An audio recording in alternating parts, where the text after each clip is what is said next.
Hello दोस्तों, कैसे हो आप सब लोग। इंग्लिश मीडियम की श्रृंखला पे हम पढ़ रहे थे वर्क एनर्जी एंड पावर, क्योंकि नाइन्थ क्लास का टॉपिक था। उस टॉपिक को हम काफ़ी हद तक ख़त्म कर चुके थे। अब हमारा नया टॉपिक है जिसका नाम है ग्रेविटेशन। अब ग्रेविटेशन होता क्या है, कैसे ये काम करता है और किन चीज़ों का महत्व है इस पे। तो बेटा, आप पृथ्वी पर खड़े हो या मैं लिख पा रहा हूँ, ये मेरे पास एक बॉल थी, ऊपर से नीचे आई, ऊपर से नीचे आई, ऊपर से नीचे आई। क्यों ऊपर से नीचे आई? क्योंकि उसको कोई ना कोई चीज़ खींच रही थी। ये जो खिंचाव है, ये जो लगाव है, यही ग्रेविटेशन है। इसको हम बोलते हैं फोर्स ऑफ ग्रेविटी। अब क्या क्या चीज़ें हैं जो इस चैप्टर पे मैं पढ़ सकता हूँ और क्या क्या चीज़ें हैं जो आप लोगों को बता सकता हूँ कि यहाँ पर क्या क्या चीज़ें काम करेंगे। बहुत मुश्किल है इस चैप्टर को ना समझ पाना। बेसिक है, अभी से लेकर 11th क्लास तक काम आएगा। जेई और नीट में भी काम आएगा। अच्छे खासे न्यूमेरिकल आते हैं इस चैप्टर के। उन सारी चीज़ों को मैं बेसिक टर्मिनोलॉजी के थ्रू आप लोगों को बताऊंगा। और एक नई सीरीज चालू कर रहा हूँ क्लास 10th के लिए। यहाँ पर आपको सारे प्रीवियस ईयर के पेपर मिलेंगे, मेरे द्वारा मॉडिफाइड पेपर मिलेंगे। आप उनको पढ़ सकते हो इसी चैनल पे। ऑन द वे हैं, मे बी संडे तक वीडियो अपलोड हो जाएगा आपके लिए। तो अभी आते हैं हम कि क्या क्या कंटेंट है जो मैं इस चैप्टर पे आप लोगों को पढ़ा सकता हूँ और क्या क्या चीज़ें बेसिक हैं जो आप लोग इस चैप्टर पे पढ़ना चाहते हो। तो आते हैं कंटेंट पे कि ऐसा क्या कंटेंट है जो हम इस चैप्टर पे पढ़ेंगे। क्योंकि यार मेरा मानना है ना, जब तक कंटेंट ना पता हो तो चीज़ें क्लियर नहीं होती। और कंटेंट क्या क्या है, क्योंकि फिजिक्स को पढ़ने के लिए मुझे दो तीन चीज़ें बेसिक पता हैं जिनके द्वारा मैं फॉलो करता था अपने टाइम पे। और वही चीज़ें मैं चाहता हूँ कि मेरे स्टूडेंट भी फॉलो करें। सबसे पहली चीज़ है फोर्स ऑफ ग्रेविटेशन। मुझे यहाँ पर पढ़ना होगा कि फोर्स ऑफ ग्रेविटेशन क्या होता है। दूसरी चीज़ जो मुझे यहाँ पर पढ़नी होगी उसका नाम है लॉस ऑफ ग्रेविटेशन, कि ग्रेविटेशन के क्या क्या लॉ हैं। तीसरा और इम्पॉर्टेंट पॉइंट जो हम यहाँ पढ़ेंगे, अर्थ पे कितना ग्रेविटेशनल फोर्स लगता है। क्योंकि हम अर्थ पे रह रहे हैं तो हमें ये तो पता होना चाहिए कि अर्थ पे कितना ग्रेविटेशनल फोर्स है। और क्या चीज़ें हैं जो हम इस चैप्टर पे पढ़ सकते हैं, क्या क्या बेसिक हैं जिनको कि जान के ही हम सारी चीज़ें कर सकते हैं। तो स्मॉल जी का क्या वेरिएशन हो सकता है, एक्सलेशन ड्यू टू ग्रेविटी कहाँ कहाँ पर वेरी कर सकती है, और क्या है मास और वेट में क्या डिफरेंस है।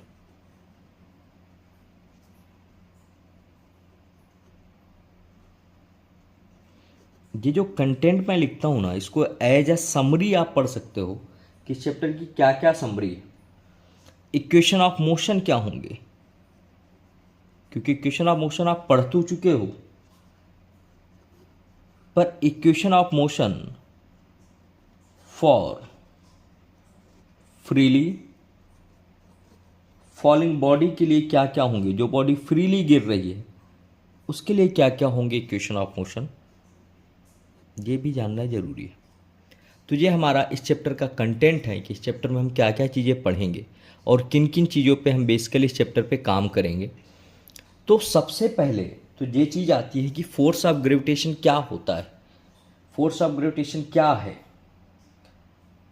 तो देखो, इस वर्ल्ड पे कोई भी दो फोर्स हैं, कोई भी दो मासेस हैं जो एक दूसरे को अपनी तरफ अट्रैक्ट करने का काम कर रहे हैं, यानी कि खींचने का काम कर रहे हैं। वो जिस कारणवश या जिस वर्जन के कारण उनको खींच रहे हैं उसको कहते हैं फोर्स ऑफ ग्रेविटेशन।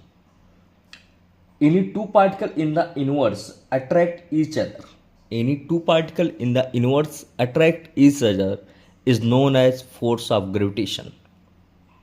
जिस फोर्स के कारण इस संसार के समस्त पार्टिकल एक दूसरे को खींचते हैं उसको हम फोर्स ऑफ ग्रेविटेशन कहते हैं। तो इसको वर्डिंग में सबसे पहली हेडिंग इस चैप्टर की हमारी क्या है, force of gravitation.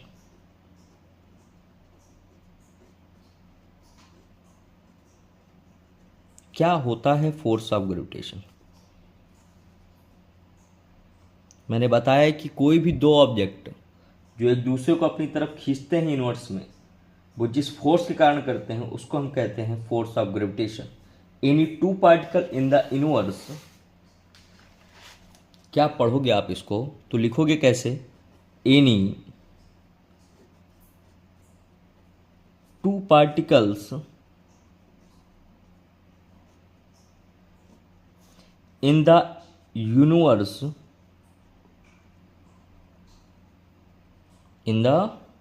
universe attract each other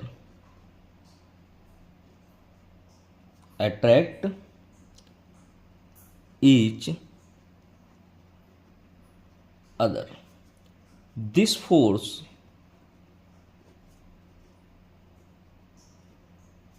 is called the force of gravitation।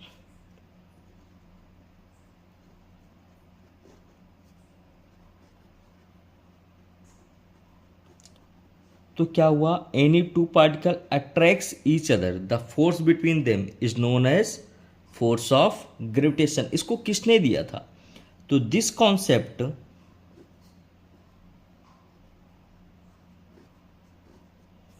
was given by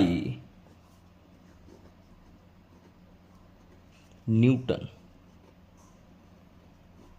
ये जो कॉन्सेप्ट था ग्रेविटेशन का, ये न्यूटन ने दिया था। अब आप लोगों ने एक कहानी सुनी होगी कि न्यूटन के ऊपर एक सेव गिरा और उसने ऐसा वैसा ये सारी चीज़ें की। तो ये जो बेसिक कॉन्सेप्ट था ये हमारा न्यूटन बाबा ने दिया था। न्यूटन ने क्या बताया कि संसार पे कोई भी दो बॉडी हैं जो एक दूसरे को अट्रैक्ट करती हैं, उनके बीच जो फोर्स लगता है उसको हम कहते हैं फोर्स ऑफ ग्रेविटेशन। अब इस ग्रेविटेशन फोर्स को जब न्यूटन ने दिया तो न्यूटन ऐसा तो साधारण आदमी था नहीं कि केवल फोर्स ऑफ ग्रेविटेशन ही बता देगा। न्यूटन ने उससे रिलेटेड कुछ ना कुछ लॉज दिए होंगे। अब उन लॉ के बारे में बताते हैं कि न्यूटन लॉ ऑफ ग्रेविटेशन क्या होता है। तो न्यूटन बाबा ने एक लॉ दिया था जिसका नाम है न्यूटन्स लॉ ऑफ ग्रेविटेशन। क्या था न्यूटन लॉ ऑफ ग्रेविटेशन? इस पे आते हैं। न्यूटन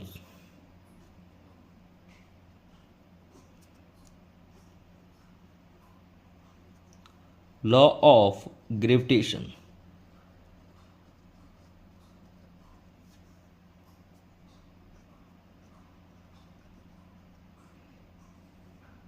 न्यूटन बाबा ने क्या लॉ दिया? न्यूटन बाबा ने यह बताया कि अगर कोई दो बॉडी हैं जो एक दूसरे को अट्रैक्ट कर रही हैं तो उनके बीच जो लगने वाला फोर्स है वो बॉडी के मासेस के डायरेक्टली प्रोपोर्शनल होता है और उनके बीच की डिस्टेंस के इनवर्सली प्रोपोर्शनल होता है। कैसे? According to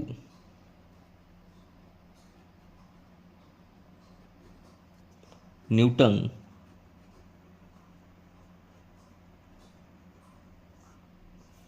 any two body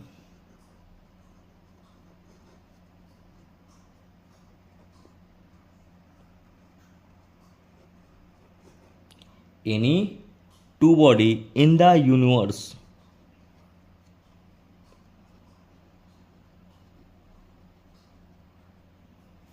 attract each other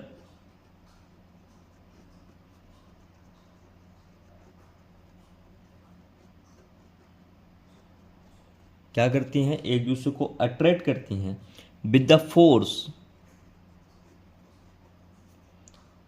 A force. कैसा फोर्स?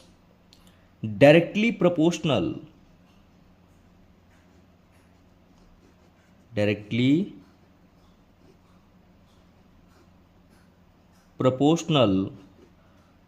टू द प्रोडक्ट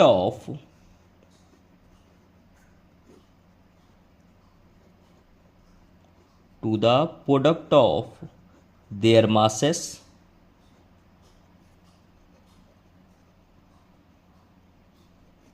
किसके डायरेक्टली प्रोपोर्शनल होगा? बॉडी के मासेस के डायरेक्टली प्रोपोर्शनल होगा। और क्या होगा? And inversely proportional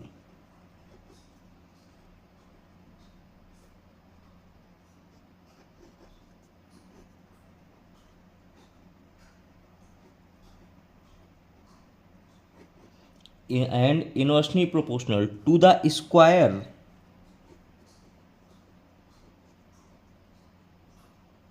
to the square of the distance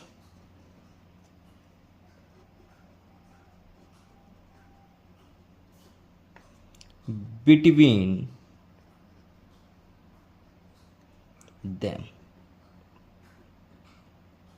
क्या बताया न्यूटन ने कि अगर कोई दो बॉडी हैं जो एक दूसरे को अट्रैक्ट कर रही हैं तो उनके बीच लगने वाला जो फोर्स है बॉडी के मासेस के प्रोडक्ट के डायरेक्टली प्रोपोर्शनल होगा और उनकी बीच की डिस्टेंस के इनवर्सली प्रोपोर्शनल होगा। इसको मैथमेटिकल फॉर्म में अभी करके देखते हैं, आपको ज़्यादा अच्छे समझ में आएगा। थ्योरेटिकल फॉर्म में ये था कि product of their masses F is directly proportional to the product of their masses and inversely proportional to the square of distance between them। अभी जो हमने जो थ्योरी पढ़ी उसका हम मैथमेटिकल एक्सप्रेशन देखते हैं कि मैथमेटिकल एक्सप्रेशन क्या होगा।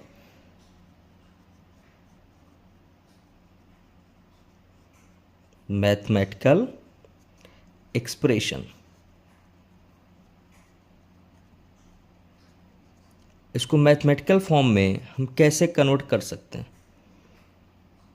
तो मैंने बताया था कि अगर कोई दो मासेस हैं जो एक दूसरे को अट्रैक्ट कर रहे हैं यानी कि एक दूसरे को अपनी तरफ खींच रहे हैं तो उनके बीच जो लगने वाला फोर्स है वो मासेस के प्रोडक्ट के डायरेक्टली प्रोपोर्शनल होगा और स्क्वायर ऑफ डिस्टेंस के इनवर्सली प्रोपोर्शनल होगा। तो मैं मान लेता हूँ मेरे पास ये दो मासेस हैं m1 एंड m2, इनकी जो बेटा बीच की डिस्टेंस है वो r, ठीक है। तो हमने थ्योरेटिकल पढ़ा था F जो होगा वो डायरेक्टली प्रोपोर्शनल होगा m1 इंटू m2 के।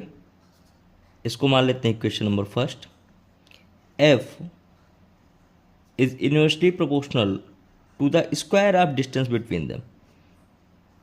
यही दो पॉइंट हमने थ्योरी में पढ़े थे। हाँ जी सर पढ़े थे। From equation first and second, from first and second दोनों ही f की वैल्यू है तो दोनों को एक साथ कर देता हूं मैं m1 m2 upon R square. अब मैथ में आपने पढ़ा था अगर मैं इस साइन को हटाऊंगा तो मुझे कांस्टेंट की जरूरत पड़ेगी। यहां पर कांस्टेंट कैपिटल G है m1 m2 upon R square. इस फॉर्मूले को अपने दिमाग में अच्छे से बैठा लेना कि F इक्वल क्या होता है G m1 m2 upon R square. G क्या है? G को बोलते हैं यूनिवर्सल कांस्टेंट जिसकी वैल्यू होती है 6.67 इंटू 10 की पावर -11। तो G क्या है? अगर मैं यहाँ पर G को लिखूँ तो here capital G is a constant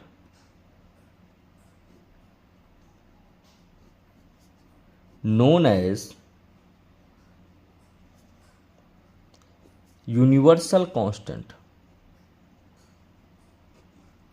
किस नाम से कैपिटल जी जाना जाता है बेटा? यूनिवर्सल कांस्टेंट के नाम से जाना जाता है जिसकी वैल्यू जी इक्वल होती है 6.67 इंटू 10 की पावर -11 न्यूटन मीटर स्क्वायर पर केजी स्क्वायर। यहां तक किसी कोई समस्या? अब क्या जी किन किन दो चीजों पे डिपेंड करेगा? ऐसी कौन सी चीजें हैं जिन पे जी डिपेंड कर रहा है? तो आप इस फार्मूले पे ही देखो, अगर मैं आर स्क्वायर को इधर भेज दूं तो m1 m2 इधर आ जाएगा। तो जी डिपेंड कर रहा है मासेस पे और डिस्टेंस पे। ऐसा कहीं पर समझ में आ रहा है क्या? नहीं समझ में आ रहा है। तो G is independent to the masses of the body and distance between them. चलो इसको भी लिखते हैं अभी हम। तो जो ग्रेविटेशनल कांस्टेंट है capital G is independent of the masses of the body and distance between them.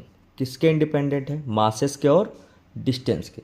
जो न्यूटन लॉ ऑफ ग्रेविटेशन है वो अप्लीकेबल होता है every body in the universe. Universe पे फैली हुई किसी भी बॉडी पे जो फोर्स काम करता है। तो न्यूटन लॉ ऑफ ग्रेविटेशन क्या कहलाता है? F is directly proportional, applied force is directly proportional to the product of their masses and inversely proportional to the square of their distance। आप इतना भी लिख कर आओगे आपके लिए सॉलिड है। ठीक है बेटा, अब अगले टॉपिक पे मैं आपको ये बताऊंगा कि क्या क्या साइंटिफिक फिनोमिना है जो जी पे बेस होते हैं। इस फार्मूले से रिलेटेड न्यूमेरिकल करेंगे एंड मैनी थिंग। अगर आपको मेरी पढ़ाई हुई चीज़ें समझ में आती हैं so please support me, please like share and subscribe my channel. Thank you very much. मिलते हैं नेक्स्ट टॉपिक पे। Bye bye.